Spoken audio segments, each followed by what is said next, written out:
Ibrahim Traoré ne joue plus le rôle du leader militaire. Il cible maintenant l'ordre économique. Ce n'est pas une nuance, c'est une transformation qualitative du conflit entre l'Afrique et l'Occident. Traoré accélère la renégociation des contrats miniers au Burkina Faso, augmente la part de l'État dans les mines d'or et les ressources stratégiques et utilise un langage explicitement anti-français, centré sur le colonialisme économique et la souveraineté pan-africaine. Les déclarations officielles parlent de réformes économiques, mais en coulisses, des négociations dures avec les entreprises occidentales sont en cours.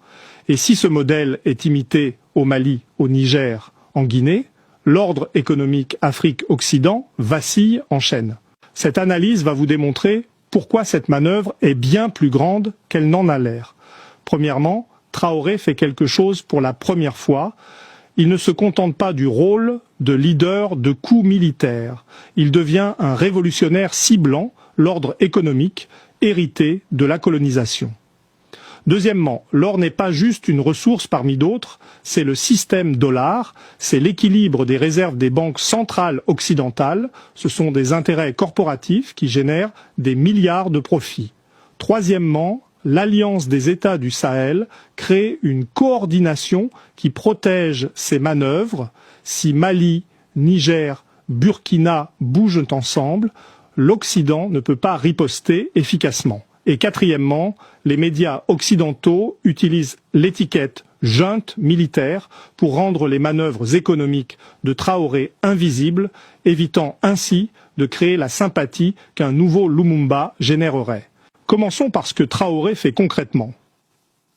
Le Burkina Faso accélère la révision des contrats miniers signés il y a des décennies. Contrats qui donnent à l'État burkinabé une part minimale des revenus, souvent 10% ou moins, pendant que les entreprises étrangères emportent 90% des bénéfices de l'exploitation de l'or. Traoré dit maintenant non. Nous voulons augmenter la part de l'État. Nous voulons renégocier. Et si les entreprises refusent, nous avons d'autres options. Nationalisation, expulsion, remplacement par des partenaires qui acceptent les nouvelles conditions. Russie, Chine, Turquie sont prêts à accepter des conditions que les entreprises occidentales refusent. Donc Traoré a un levier, il n'est pas isolé, il a des alternatives et les entreprises occidentales le savent. Et le langage utilisé est révolutionnaire, pas technocratique. Colonialisme économique, ces mots sont choisis délibérément parce qu'ils résonnent avec les populations africaines qui